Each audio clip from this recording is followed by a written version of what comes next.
La parole est à Monsieur Bernard Perrut.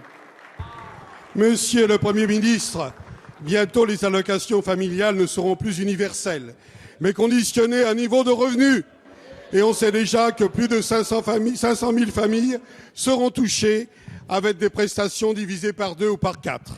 Hier, lors du conseil d'administration de la CNAF, les partenaires sociaux ont voté contre les décrets d'application de la modulation des allocations familiales, car ils sont conscients des risques que cette mesure fait porter sur notre société. La modulation des allocations familiales, c'est une rupture grave de notre politique familiale menée depuis 1945. L'universalité, la solidarité, l'égalité sont des principes que vous n'hésitez pas à bafouer au mépris des familles. La modulation, c'est considérer qu'il y a plusieurs catégories d'enfants. Mais nous, à l'UMP, sur ces bancs, nous pensons au contraire que tous les enfants naissent égaux. Ce sont tous les enfants de la République. La modulation des allocations, c'est pénaliser particulièrement les familles nombreuses, alors que notre taux de natalité est dynamique, envié, elles sont une force pour notre pays. La modulation, c'est prendre le risque de détériorer encore plus l'emploi à domicile, d'encourager le travail dissimulé plus grave. Vous accentuez la charge sur les familles déjà malmenées par le matraquage fiscal. Si votre seul but, Monsieur le Premier ministre, est de faire des économies, pourquoi ne pas mieux lutter contre les fraudes? Voici une réforme juste et vertueuse.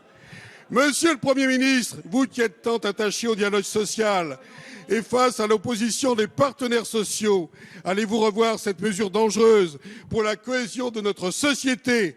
Et sous prétexte de justice sociale, puisque vous avez rappelé ce mot ce matin, irez-vous encore plus loin contre les familles, contre les enfants et par conséquent contre la France? La parole est à Madame Marisol Touraine, ministre des Affaires sociales et de la Santé. Merci Monsieur le Président, Mesdames et Messieurs les députés, Monsieur le député Bernard Perrut.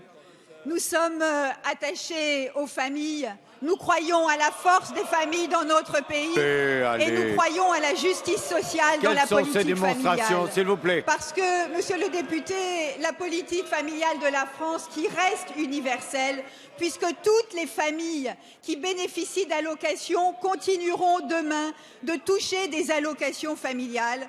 Mais je vous le dis, Monsieur le député, la politique familiale, elle doit s'adapter, elle doit évoluer. Elle doit s'adapter parce que les familles attendent non seulement des allocations, mais elles attendent aussi des places en crèche, des places d'accueil pour leurs enfants. Cette politique doit s'adapter parce que nous devons faire en sorte que les familles modestes, les familles des classes moyennes reçoivent davantage qu'elles ne reçoivent aujourd'hui. Et c'est pour cela que nous avons fait le choix d'une mesure de justice.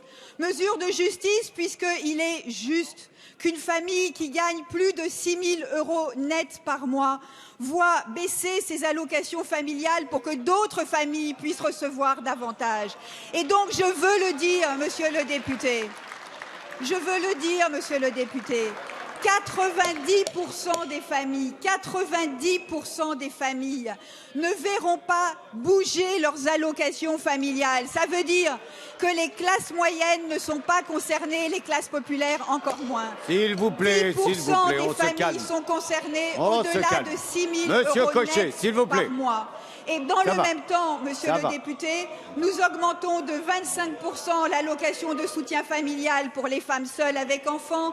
Nous augmentons de 50% l'allocation de complément familial pour les familles nombreuses modestes. Et nous créons une garantie pour les impayés de pensions alimentaires. Oui, Monsieur le député, nous aimons les familles et nous faisons le choix de la justice. Merci, Madame la Ministre.